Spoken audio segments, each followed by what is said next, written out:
饿了，来个好吃不上火的蛋糕。来了，客官，您的蛋糕，请慢用。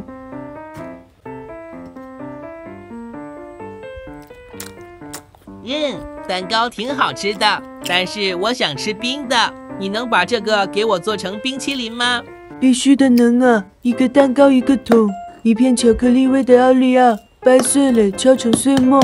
除了巧克力味奥利奥，你们还喜欢吃啥口味呢？我还喜欢吃樱花和抹茶。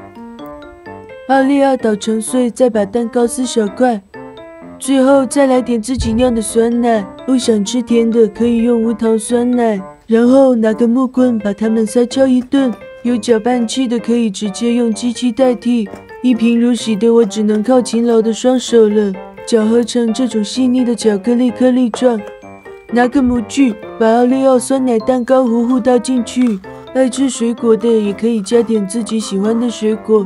按压平整，表面涂抹均匀，盖上一层小被子，送去冰箱冷冻3小时。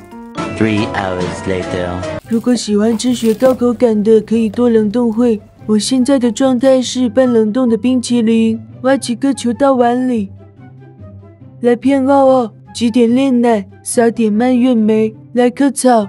奥利奥蛋糕版的哈根达斯冰淇淋就做好了。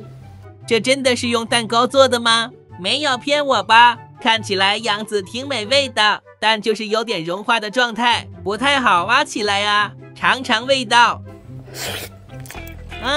真的是蛋糕做的，可以吃出蛋糕软绵绵的口感，还有巧克力味的奥利奥，吃起来很有颗粒感，入口即化，酸酸甜甜又不冰，都吃完也不怕闹肚子。妈妈再也不用担心我吃多雪糕肚子疼了。